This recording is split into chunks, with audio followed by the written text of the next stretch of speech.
నమస్కారం మిత్రులారా, ఎవరికైనా ఏదైనా పని చెప్తే లేదా ఏదైనా చేయాలనుకున్నప్పుడు అబ్బో ఇది నా వల్ల కాదు, నేను చేయలేను, నేను ఓడిపోతానేమో, నేను గెలవలేను అని అనుకుంటారు అంటారు. ఈ ఒక్క ఆలోచనే మన జీవితాన్ని నెమ్మదిగా కూల్చేస్తుంది. ఏది నా వల్ల కాదు, నేను చేయలేను, నేను ఓడిపోతాను అనే ఈ ఒక్క ఆలోచనే మన జీవితాన్ని కూల్చేస్తుంది. ఈ రోజు మనం ప్రతి మనిషి జీవితాన్ని ప్రభావితం చేసే ఒక అంశం గురించి మాట్లాడుకోబోతున్నాం. ఆ అంశం ఏందో తెలుసా? దాన్ని అంశం అనే కంటే మనలో ఉన్న శత్రువు అనొచ్చేమో. మనలో ఉన్న శత్రువు అనొచ్చేమో. ఏమిటి ఆ శత్రువు?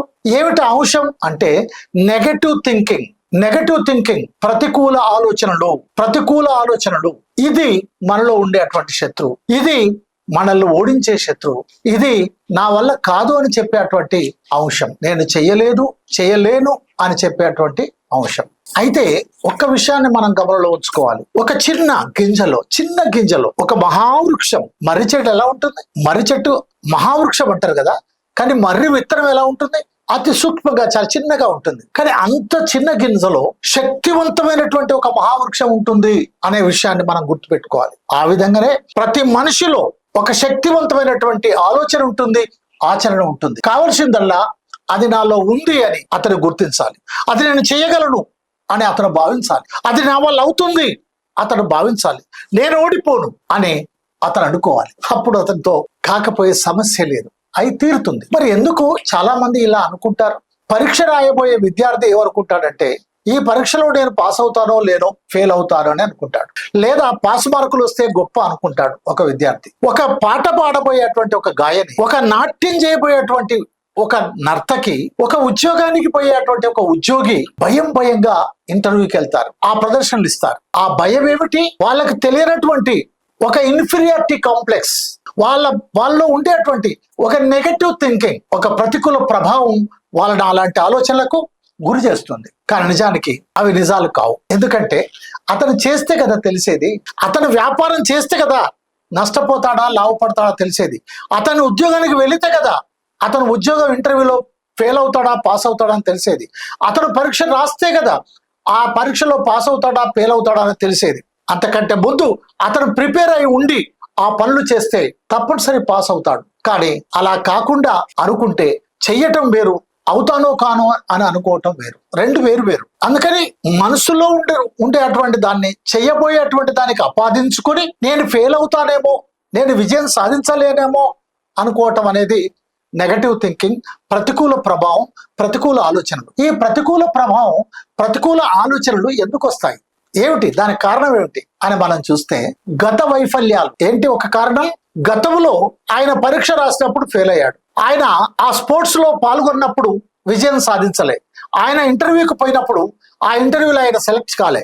ఆమె ఆ గాయని లేక నర్తకి ఫస్ట్ ర్యాంకో, సెకండ్ ర్యాంకో, థర్డ్ ర్యాంకో రాలే. లేదు, ఒక వ్యాపారస్తుడు మొదటి వ్యాపారం పూర్తిగా దెబ్బతిన్నది. అబ్బో ఇక నేనేం చేసినా దెబ్బతింటా అంటే ఒక్క వైఫల్యంతో, ఒక్క ఓటమితోటి ఇక తన జీవితంలో నాకు ఇలాంటి ఓటములు జరుగుతాయేమో అని ఒక ఫియర్ కాంప్లెక్స్ అతనిలో ఏర్పడతాయి, ఆమెలో ఏర్పడతాయి. అది వైఫల్యం అనేటువంటి విషయాన్ని మనం గుర్తించాలి. కానీ వాస్తవం ఏంటి? కానీ నిజమేమిటంటే అసలు వైఫల్యం లేని వారు ఉంటారా ఎవరన్నా? తప్పు మాటలు మాట్లాడకుండా మంచి మాటలు మాట్లాడే బిడ్డ ఉంటుందా? తప్పటడుగులు వేయకుండా, మోకాళ్ళు మోచేతులు దెబ్బలు తలగకుండా నడవగలిగి ఉరకగలిగే అటువంటి మనిషి ఉంటారా ఎవరైనా? అలాగే ఫెయిల్ కానటువంటి ఒకే ఒక మొదటి ప్రయత్నంలోనే ఫస్ట్ క్లాస్ వచ్చే వాళ్ళు ఉంటారా? అరుదు ఉంటే ఉండొచ్చు. కాబట్టి ఫెయిల్ కాని వాళ్ళు ఎవరు? వైఫల్యం చెందని వాళ్ళు ఎవరు? ఇది మనం గుర్తించాలి. అయితే ఇక్కడ ఒక విషయాన్ని గుర్తించాలి. ఒక వైఫల్యమే మొత్తం జీవితాన్ని నిర్ణయించదు. ఒక వైఫల్యమే జీవితం అంతా వైఫల్యాలు కావు. ఒక ఓటమే జీవితం అంతా ఓటములు కావు. అది ఒక ఓటమి అంతే. ఆ ఓటమి నుంచి గుణపాఠాలు తీసుకొని అట్టడుగు స్థాయి నుంచి అత్యున్నత స్థాయికి ఎదిగినటువంటి వాళ్ళ జీవిత చరిత్రలు మనం చూస్తే చాలా విచిత్రంగా ఉంటాయి. ఒక విషయం మీకు తెలుసా? ఇండియన్ ఫిలిం స్టార్స్ అంటే భారతీయ సినీ పరిశ్రమలో పెద్ద స్టార్ అనే పేర్లు చెప్తే చాలా మంది ఉంటాయి. అందులో అమితాబ్ బచ్చన్ ఒకరు. ఆయన ది బిగ్గెస్ట్ స్టార్ మాత్రమే కాదు, చాలా బిగ్ పర్సన్, టాలెస్ట్ పర్సన్ కూడా, చాలా పొడుగైన వ్యక్తి. ఆయన ఒకసారి నేను పాటలు పాడతా, నన్ను పాటలు పాడించుకుంటారా అని ఆ సినిమా దర్శకుల దగ్గర పోయారు. ఏది పాడు అన్నారు. ఆయన పాడిండు. ఇది రాఘవ, ఇది పాట రాచా, నువ్వు పాడలేవు పొమ్మన్నారు. తర్వాత నేను నటన చేస్తా, నన్ను నటునిగా తీసుకుంటారా అని అడిగాడు. ఇంత పొడుగు, ఇంత బక్కగా, ఒక కట్టెపులలాగున్నావు, నువ్వు హీరో అవుతావా? No no no no no no you are unfit అని చెప్పారు. కానీ ఏమైంది? భారత సినీ పరిశ్రమ నిలయాడు, ది నంబర్ 1 హీరోగా ఆయన నిలబడగలిగాడు. ఎవరైతే బాక్స్ ఆఫీస్ దగ్గరికి రానియకుండా వాళ్ళ ఆఫీసులకు రానియకుంటున్నారో అలాంటి బాక్స్ ఆఫీసులు బద్దలు కొట్టిండు అమితాబ్ బచ్చన్. సోలే సినిమా సంగతి మీకు తెలియదేం కాదు. అంతేకాదు, సినిమా యాక్టర్గానే కాదు, ఆయన వ్యాపారాలు కూడా చేసిండు. మొదట చాలా నష్టాలు వచ్చినాయి, కానీ ఆగిండా లేదే. ఆయన మంచి వ్యాపారవేత్తగా కూడా అభివృద్ధి చెందాడు. ఇంతెందుకు, ఇప్పుడు నిన్నగాక మొన్న తమిళనాడు ముఖ్యమంత్రి అయ్యాడు చూడు ఒక ఆయన, ఎవరు? విజయన్. ఆయన ఒక ఫిలిం స్టార్. కేవలం ఆయన ఫాలోవర్సే, ఆయన అభిమానించేటువంటి, ఆ హీరోని అభిమానించేటువంటి అభిమానులే ఆయన గెలిపించారు. మొదటిసారి పార్టీ పెట్టాడు. మొదటిసారి అన్నాడీఎంకే రామచంద్రుడు కానివ్వండి, ఎంజి రామచంద్రుడు గారిని కానివ్వండి, లేక కరుణానిధి గారిని కానివ్వండి, పెద్దోళ్ళందరూ కూడా సాధించలేనటువంటి విజయాన్ని సాధించాడు ఇన్ 1 స్ట్రోక్. ఎలా సాధ్యమైంది? ఆయన ఫెయిల్ అయ్యిండు తెలుసా మీకు? ఆయన మొదటి సినిమా, ఈయనేం సినిమా చేస్తాడు, సినిమాలు తీసుకోలే ఎవరు ఆయన నిరుత్సాహపడ్డా లేదే. అందుకని వైఫల్యం అనేది ఎవరికైనా ఉంటుంది. వైఫల్యం లేని వ్యక్తి ఉండడు. కానీ ఆ వైఫల్యాల నుంచే తలుసుకొని, ఇక నేను ఓడిపోతా, ఇక నేను గెలవలేను, ఇక నేను చేయలేను, నేను ముందుకు పోలేను, నేను పాస్ గాను అనుకుంటే ఎంత పెద్ద హీరోలు అవుతురా, ఎంత పెద్ద రాజకీయ నాయకులు అవుతురా. సచిన్ టెండూల్కర్ లాగా వరల్డ్ ఫేమస్ క్రికెటర్ అవునా? ఆ చిన్న పిల్లగాడి నుంచే కదా ఆయన వచ్చింది. ఆయన చదివింది ఎంత? మహేంద్ర సింగ్ ధోని చదివింది ఎంత? ఎందుకండి? ఇలాంటి అనేక ఉదాహరణలు నేను చెప్పుకుంటా పోవచ్చు. కానీ వైఫల్యం అనేది మనిషిగా ఆటంకం కాదు, అడ్డు కాదు ఆయన ఎదుగుదలకు. అందుకని నెగటివ్ థింకింగ్ ను ప్లీజ్ రిమూవ్. మీ తల నుంచి ప్రతికూల ఆలోచనలు మార్చుకోండి, తీసేయండి మీ ఆలోచన నుంచి. అది మీ అంతర్గతంగా మీలో ఉన్నటువంటి శత్రువు. అది బయట శత్రువు కాదు, మనలో ఉన్న మన శత్రువు. ఇక రెండో కారణం మనం చూసినప్పుడు సాధారణంగా ఇతరులు చెప్పే మాటలు, వీడికి చదువు రాదు, వీడికి ఏ పని రాదు, వీడు ఉత్తమ మొద్దు అని అంటారు. నువ్వు ఎదగలేవు, నీకు ఎక్కడ నౌకరు దొరకదురా, ఇట్లా అంటారు. కానీ ఏ చదువు చదివి రైతు వ్యవసాయాన్ని కనిపెట్టాడు, ఏ చదువు చదివి ఒక బాధిగా ఒక వాయిద్యాన్ని, ఒక డప్పును కనిపెట్టాడు, డప్పు వాయిద్యాన్ని కనిపెట్టాడు. మొత్తం గ్రామానికే లేదు, సమాజానికి ఒక మేలుకొల్పునిచ్చేటువంటి ఒక డప్పుని కనిపెట్టాడు. ఏ చదువు చదివి అనేక ఉదాహరణలు ఉన్నాయి. అంతేకాదు, మన నరేంద్ర మోడీ గారు మన ప్రధానమంత్రి ఏ నుంచి వచ్చిండు? ఏం చదివి ప్రధానమంత్రి అయిండు? ఏ స్థాయి నుంచి అలా ప్రధానమంత్రి స్థాయికి వచ్చాడు? హేమీల బీజేపీలో వాజ్పేయి గారు ఉన్నారు, ఎల్కే అద్వానీ గారు ఉన్నారు, ఒకలేంది ఇద్దరేంటి, హేమీలు ఉన్నారు. చాలా మంది దగ్గర ఆయన చాలా చిన్న స్థాయిలో నిలబడేటటువంటి వ్యక్తి. రాజకీయాలకు పనికిరాడు అనుకున్నారు. కానీ అలాంటి ఆయన ఎలా దేశాన్ని వెళ్తున్నాడు, ప్రపంచంలో ఒక పేరు కనడానికి ఆయన ఓ ప్రయత్నం చేస్తున్నాడు. ఆయన రాజకీయాలు ఏమైనా కావచ్చు, వాటితోటి మనం అంగీకరించవచ్చు, అంగీకరించకపోవచ్చు. కానీ నీ వల్ల కాదు అనేటువంటి వాళ్ళ ముందే ఆయన వాళ్ళని పక్కన పెట్టాడు, వాళ్ళ గురువుల్నే పక్కన పెట్టాడు, వాళ్ళ గురువుల్నే కాదనకుండా తీసేశాడు. మనకు తెలుసు. అందుకని ఎవరో ఏదో అన్నారని మనం మనసులో పెట్టుకుంటే కాదు. నా వల్ల ఎందుకు కాదు, నేను ఎందుకు చేయలేను, నేను ఎందుకు గెలవలేను, నాకెందుకు ఈ పని రాదు అని అప్పుడే మనసులు అనుకొని, వీళ్ళకు మాటలతో జవాబు చెప్పను, నా చేతులతో జవాబు చెప్తా అని అనుకుంటే, నీలో ఉన్నటువంటి ఆ నెగటివ్ థింకింగ్ ను నువ్వు అక్కడే కొట్టి పారేస్తే పాజిటివ్ గా నువ్వెంత ఎత్తైనా ఎదగలుగుతావు. అలాగే పోలిక, ఆమె ఎక్కడ, ఆ నటి ఎక్కడ, ఆ ఎన్టీ రామారావు గారు ఎక్కడ, ఆ చరిత్ర ఎక్కడ, ఆ అక్కినేని నాగేశ్వరరావు గారు ఎక్కడ? ఇక వాళ్ళు ఉన్నంత కాలం ఈ సినీ ఫీల్డ్ ను మరెవ్వరు కూడా శాసించలేరు. లేక బాబు ఉన్నంత కాలం రాజకీయాలకు తిరిగే లేదు, లేక కేసీఆర్ ఉన్నంత కాలం ఇక తిరిగే లేదు తెలంగాణకు అనుకున్నారు. కానీ ఏమైంది? ఎన్టీ రామారావు గారు ఉన్నప్పుడే, అక్కినేని నాగేశ్వరరావు గారు ఉన్నప్పుడే చిరంజీవి గారు వచ్చారు. తెలుసుగా మీకు? చిరంజీవి గారు వచ్చారు, వాళ్ళ సరసన నిలబడ్డాడు. ఒక్కొక్కసారి వాళ్ళకంటే ఒక అడుగు ముందుగా కూడా ఉన్నాడు. అదే విధంగా తిరుగులేదు అనుకున్నటువంటి ఇందిరాగాంధీని ఓడించినటువంటి ఘటనలు ఉన్నాయి. చంద్రబాబు నాయుడును ఓడిపోయినటువంటి ఘటనలు ఉన్నాయి. రాజశేఖర రెడ్డి గారి కుమారుడు ఓడించి మన ఆంధ్రప్రదేశ్ లో జగన్మోహన్ రెడ్డి ఓడించినటువంటి సంగతి కూడా మనకు తెలుసు. కేసీఆర్ కు తిరుగులేదు. తెలంగాణ జాతిపిత నాన్న సాలసాన అంటారు. అలాంటి కేసీఆర్ ను రేవంత్ రెడ్డి ఓడగొట్టాడు. అందుకనే పోలికలు ఎక్కడ పోయి, వాడు పొడుగు, వీడు పొట్టి, వాడు దొడ్డు, వీడు బక్క, వాడు చదువుకుండు, వీడు చదువుకోలేదు, వాడు ఇచ్చేసిండు, వీడు no, that is not the reason is నీలో ఉన్నటువంటి ఇన్ఫీరియారిటీ కాంప్లెక్స్ కనుక నువ్వు పోగొట్టుకోగలిగితే నువ్వు విజయానికి చేరువవుతావు, విజయాన్ని సాధించగలుగుతావు. అందుకని అనేక మంది హీరోయిన్లు తిరుగులేనటువంటి సమంత కానీ ఏమైంది, మందారం వచ్చింది. ఆమె తర్వాత ఇంకా చాలా మంది వచ్చారు, వాళ్ళ పేర్లని మీకు తెలియని కాదు. లేక అనేక మంది హీరోయిన్లు, ఇక ఈ హీరోయిన్ ని చూస్తే బహుశా ఇంకెవరిని చూడలేము అనుకుంటున్నారు. మళ్ళొచ్చే సినిమా నాటికి ఆమె తాత వచ్చి నిలబడ్డది. అలాగనే గాయనులు ఎస్పి బాలసుబ్రహ్మణ్యం గారిని ఎవరు రిప్లేస్ చేస్తారనుకున్నారు? అందుకని ఏంటంటే ఒకరికి పోలిక కాదు, ఎవరి సామర్థ్యం వారిదే, ఎవరి ప్రాతినిధ్యం వారిదే, ఎవరి కాలం వారిదే, ఎవరి శక్తి వారిదే. ప్రతి ఒక్కరికి సామర్థ్యం ఉంది, ప్రతి ఒక్కరికి ఓ రోజు వస్తుంది, ప్రతి ఒక్కరి శక్తి వాళ్ళు నిరూపించుకోగలుగుతారు. కావాల్సిందల్లా నీ శక్తి నువ్వు నిరూపించుకునేటువంటి అవకాశం నీకు రావాలి. That's all. You just wait for a chance. Once you get the chance, prove your ability, అయిపోయి డెఫినెట్లీ గెలుస్తావు. అందుకని నెగటివ్ థింకింగ్ తీసేయి. వాళ్ళ పోలికలు దాన్ని నువ్వు కాదన్నారని చెప్పి తీసేయి. అలాగే భవిష్యత్తుపై భయం. ఏం చేయాలండి? నాకు ఏం తెలుస్తలేదు, ఏం చేయాలో తెలుస్తలేదు, ఏం చేద్దామన్నా భయం, ఏం చేద్దామన్నా. కానీ ఒక విషయం తెలుసా, రేపు ఏమవుతుంది, నా భవిష్యత్తు ఏమవుతుంది, నా పిల్లలు ఏమవుతారు, నేను అసలు ఏమైపోతాను అని భయపడే కంటే ఏమైందో చేసి చూడు.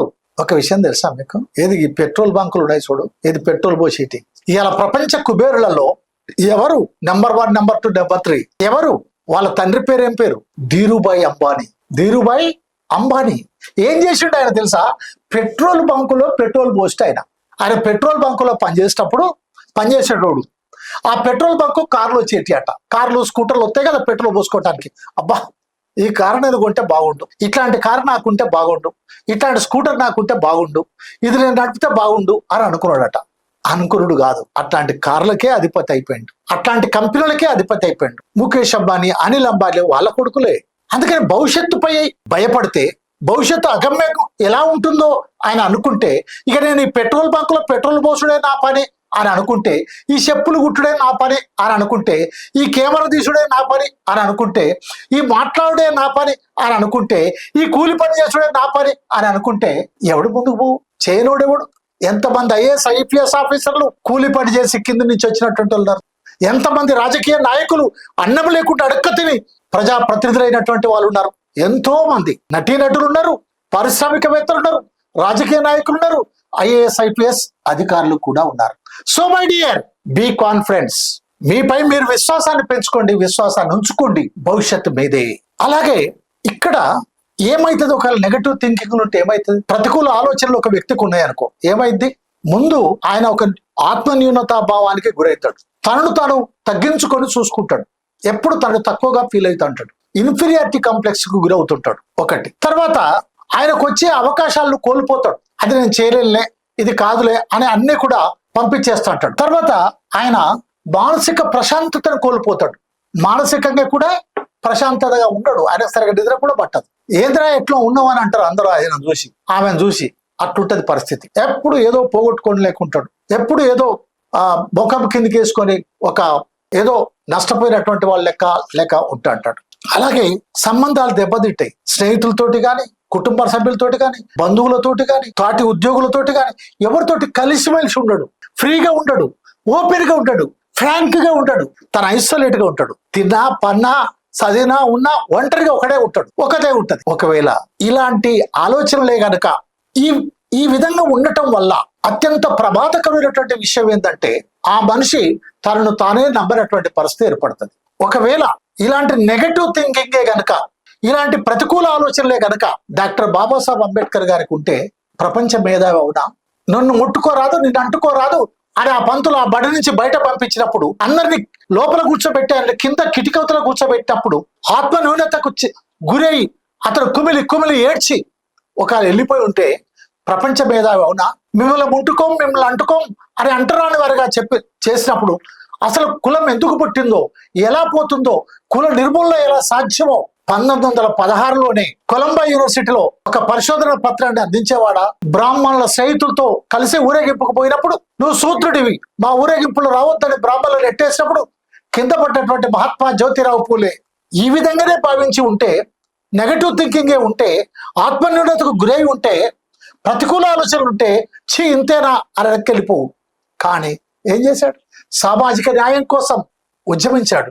చదివే కారణం అని తెలుసుకున్నాడు. తాను చదవటమే కాకుండా తన భార్య తల్లి సావిత్రిబాయికి కూడా చదువు చెప్పి చదువుల తల్లిగా మార్చి చదువు రానటువంటి వాళ్ళందరికీ, ముఖ్యంగా అట్టడుగు వర్గాలందరికీ కూడా చదువు చెప్పాడు. బ్రాహ్మణుల సొత్తు కాదు. పెళ్లి బ్రాహ్మణులు మాత్రమే ఎందుకు చేయాలి, లేక ప్రతి కార్యంలో బ్రాహ్మణులు మాత్రమే ఎందుకు ఉండాలని ప్రతి కార్యానికి ఒక ప్రత్యామ్నాయ కార్యాన్ని ఆయన సృష్టించి చేసి చూపించాడు. ఒకవేళ ఇలాంటి ప్రతికూల ప్రభావానికే వాళ్ళు గురై ఉంటే, ఈ మహానుభావులు గురై ఉంటే అది సాధ్యమయ్యేదా? కాదు కదా. ఇక్కడ ఒక చిన్న కథ. ఇద్దరు ఖైదీలు ఒక జైల్లో ఉన్నారు. ఉన్నారబ్బా. ఆ జైలుకు వాళ్ళు ఉన్నటువంటి గదికి ఒక చిన్న కిటికీ ఉంది. ఇద్దరు పొద్దున్న లేసి ఆ కిటికీ దగ్గర నిలబడి చూసేటోళ్ళు బయటికి. ఒక ఆయనకు ఆ జైలు ఆవరణలో బురద కనపడేది. ఒక ఆయనకు ఆ కిటికీ నుంచి ఆకాశం కనపడేది. ఆకాశంలో నక్షత్రాలు కనపడేవి. ఆకాశంలో రకరకాల రంగులు, రకరకాల మార్పులు కనపడేవి. ఆకాశం అంతా ఎంతో అందంగా కనపడేవి. ఏమంటావు? ఇద్దరూ జైల్లో ఉన్నారు, ఇద్దరూ ఖైదీలే, ఇద్దరు ఒకే కిటికీ నుంచి చూస్తున్నారు. కానీ ఒకరి చూపు బురద మీద పడితే ఒకరి చూపు ఆకాశం మీద పడ్డది. కాబట్టి నువ్వు చూసే చూపులోనే ఉంటుంది, నువ్వు చేసే ఆలోచనలోనే ఉంటుంది. నువ్వు ఏ ఆలోచన చేస్తున్నావు అనే దాన్ని బట్టి నీ ఆచరణ ఏంటి అని ఉంటుంది. నువ్వు ఏం చూస్తున్నావు అనే దాన్ని బట్టి నువ్వు ఏం చేస్తావు అనేది ఉంటుంది. అందుకని ఇది గమనంలో ఉంచుకోవాలి. నెగటివ్ థింకింగ్ ను మనం మార్చుకోవాలి. ప్రతికూల పరిస్థితుల నుంచి మనం బయటపడాలి. 250 సంవత్సరాలు, ఎన్ని సంవత్సరాలు? 250 సంవత్సరాలు భారతదేశాన్ని బ్రిటిష్ సామ్రాజ్యవాదులు పరిపాలించారు. ఇప్పుడున్నారా? లేరు. మరి ఏమైంది? అయ్యా బాంఛనటువంటి భారత ప్రజలు, బానిసలు అని చెప్పబడ్డటువంటి బానిస ప్రజలు, స్లేవ్స్ అని పిలువబడ్డటువంటి భారత ప్రజలు తిరుగుబాటు చేశారు. ఆ కింగ్స్ ను, ఆ రాజ్యాధికారం నుంచి కూలదోశారు. అలాంటి ప్రజలకు రాజగురు, సుఖదేవ్, భగత్ సింగ్ లాంటి వాళ్ళు, అనేక మంది స్వాతంత్ర సమరయోధులు ఎన్ని త్యాగాలు చేశారో మనకు తెలియదు కాదు. నవ్వుతూ ఉరికంబం ఎక్కడం అంటే మామూలు విషయం కాదు కదా. మళ్ళీ నా దేశ స్వాతంత్ర్యం కోసం నా తల్లి కడుపునే జన్మించాలని భగత్ సింగ్ చెప్పడం అంటే మామూలు విషయం కాదు కదా.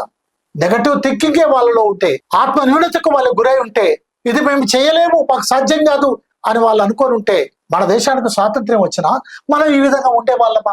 అందుకే నెగటివ్ థింకింగ్ అనేది ఒక ఆలోచన తప్ప ఆచరణ కాదు. మనం చూసే చూపు తప్ప మరొకటి కాదు. మరి నెగటివ్ థింకింగ్ ను, ఈ ప్రతికూల ఆలోచనలను మనం ఎలా అధిగమించాలి? నేను చెయ్యలేను, నువ్వు చెయ్యలేవు అని ఎవరైనా అంటే నేను ఎందుకు చెయ్యలేను అని మనం అనుకోవాలి.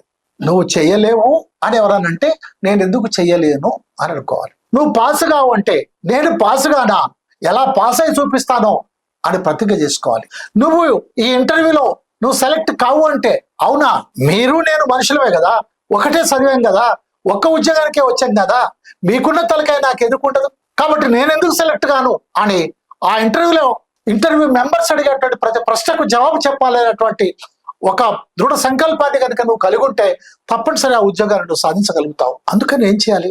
నీ జీవితంలో ప్రతి ఒక్కరూ చిన్న విజయాలు సాధించుంటారు. ఆ చిన్న విజయాలను గుర్తుంచుకోండి. నేను ఆ విజయాన్ని సాధించాను, ఇదెందుకు సాధించలేను అని అనుకోండి. అనేక చిన్న విజయాలు చాలా ఉంటాయి. మంచి పుస్తకాలు చదవండి, విజేతల యొక్క జీవిత చరిత్రలు తెలుసుకోండి, వీరుల యొక్క జీవిత చరిత్రలు అర్థం చేసుకోండి, మంచి స్నేహితులను ఎంచుకోండి. నెగటివ్ థింకింగ్ ఉన్నటువంటి వాళ్ళని కాకుండా పాజిటివ్ థింకింగ్ ఉండేటువంటి వాళ్ళని ఎంచుకోండి. నిన్ను ప్రోత్సహించే వాళ్ళను, నీ తప్పును ఎత్తి చూపే వాళ్ళను, నీ మంచిని కోరుకునేటువంటి వాళ్ళను, చెడుని మంచని చెప్పేటువంటి వాళ్ళను నీ స్నేహితుడిగా ఎంచుకోండి. తప్పనిసరి నువ్వు విజయం సాధించగలుగుతావు. అన్నిటికంటే ముఖ్యం ఏదంటే, నువ్వు ఆలోచించే కంటే ఆచరించడానికి ప్రారంభించు. అంటే ఒక చర్య, ఒక పని చేయటానికి మొదలయ్యి. ఆలోచన చేద్దు కానీ ఓ పని చేయడానికి మొదలయ్యి. ఏం చేద్దాం అన్నదని. ఆలోచన తప్పు కాదు, ఆలోచన లేకుంటే చేయబండి అంటారు. కానీ ఆలోచనలే మునిగిపోకు, చేసి చూడు, అది పాస్ అవుద్దో ఫెయిల్ అవుద్దో నీకు తెలుస్తుంది. ఎందుకంటే ఒక చర్య అనేది నీలో ఉన్న భయాన్ని పోగొడుతుంది. ఒక చర్య అనేది నిన్ను కార్యోన్ముఖుణ్ణి చేస్తుంది. ఒక చర్య అనేది నిన్ను ముందుకు తీసుకుపోతుంది. ఒక చర్య అనేది నీలో విశ్వాసాన్ని పెంచుతుంది. నీలో నైపుణ్యాన్ని, నీకు తెలియకుండానే అది నీ నైపుణ్యాన్ని బయటకు తీస్తుంది. కాబట్టి ఆలోచనల కాన్నే ఆగకు, ఆచరణకు ప్రారంభంగా. మీకు సినిమా స్టారు రజనీకాంత్ తెలుసు కదా. ఆ తెలియని వాళ్ళు ఎవరు ఉంటారులే. రజనీకాంత్ అంటే సూపర్ స్టార్ కదా. అమితాబ్ బచ్చన్ లాగా రజనీకాంత్ కూడా సౌత్ ఇండియాలో సూపర్ స్టార్. ఆయన ఏందో తెలుసా మీకు? ఆయన బస్సు కండక్టర్. మామూలు బస్సులో కండక్టర్ గా పనిచేసిండు. మరి ఒక బస్సు కండక్టర్ గా చేసినటువంటి ఒక వ్యక్తి ఒక సూపర్ స్టార్ గా ఎలా ఎదగాలి ఆలోచిస్తూ కూర్చోలే, ఒక చర్యను ప్రారంభించాడు. ఆయనలో ఉన్నటువంటి నటనను బయటకు తీశాడు. అది కావాలి. డాక్టర్ అబ్దుల్ కలాం ఒక చిన్న కుటుంబంలో పుట్టినటువంటి వ్యక్తి, మాడిన రొట్టెలు కూడా దొరకనటువంటి పరిస్థితి.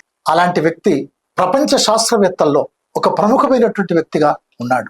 అందుకని ఆలోచన కంటే ఆచరణ చాలా ముఖ్యం. ఆలోచన కంటే ఆచరణ చాలా ముఖ్యం. ఆచరించండి, ఆచరించండి, ఆచరించండి. ఆలోచనల కానీ ఆగిపోకండి. ఆలోచనతోటే మీరు మీ జీవితం అయిపోతుంది, ఇక నేను చేయలేను అని నిరాశ చెందకండి. ఒకటి గుర్తుంచుకోండి, ఓటమి మనిషిని ఓడించదు. ఓటమి మనిషిని ఓడించదు. మరి మనిషిని ఏం ఓడిస్తుంది? ఓడిపోయాననే ఆలోచనే మనిషిని ఓడిస్తుంది. ఓటమి మనిషిని ఓడించదు. అయ్యో నేను ఇలా ఓడిపోయాననే ఆలోచనే మనిషిని ఓడిస్తుంది. నేను ఓడిపోతే ఎందుకు గెలవలేననే ఆలోచన మనిషిని గెలిపిస్తుంది. నెగటివ్ థింకింగ్ ఒక చీకటైతే, ప్రతికూల ఆలోచనలు ఒక చీకటైతే, ఆత్మవిశ్వాసం ఒక దీపం. ఆ దీపాన్ని వెలిగించండి. మీ జీవితాన్ని ఉజ్వలంగా తీర్చిదిద్దుకోండి. ఆశ ఉన్న చోట మార్పు ఉంటుంది. మార్పు ఉన్న చోట చరిత్ర పుడుతుంది. మార్పు ఉన్న చోట చరిత్ర పుడుతుంది. మిత్రులారా, మీరు ఎందుకు చరిత్ర సృష్టించలేరు? చరిత్ర ఒకరి సొత్తా? అది మన సొత్తు కాదా? నేను ఒక సాధారణ కార్మికుణ్ణి, కార్మిక నాయకుణ్ణి, కార్మిక ఉద్యమాల్లో పనిచేసిన వ్యక్తిని, ఒక వామపక్ష పార్టీ కార్యకర్తను. గత సంవత్సరాల కాలంగా యూట్యూబ్ చేస్తున్నాను. అందరు అన్నారు, ముసలాయరావు నువ్వేం యూట్యూబ్ చేస్తావని. ఇంకా చాలా అన్నారు. బట్ ఈరోజు వేల మంది, లక్షల మంది యూట్యూబ్లు చూస్తున్నటువంటి వాళ్లకు నేను ఒకటి ఆలోచించుకొని నా యూట్యూబ్ కూడా ప్రారంభించాను. ఏంటి? ఈనాడు సమాజాన్ని పట్టి పీడిస్తున్నటువంటి అవినీతి గాని, కుల మతాలు గాని, పాలక వర్గాల యొక్క ద్వంద్వనీతి గాని, మనవాదం యొక్క విష సంస్కృతి గాని ఈ ప్రజల్లోకి మనం తీసుకుపోవాల్సినటువంటి అవసరం ఉంది అని నాకు అనిపించింది. అందుకనే సాంస్కృతిక రంగంలో వర్గ పోరాటం చేయాలని నేను భావించాను.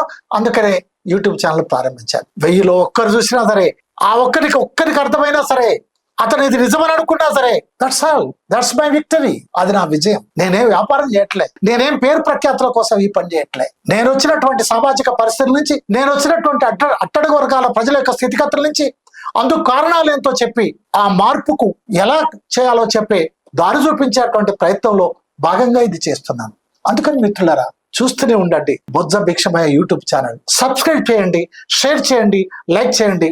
Thank you very much.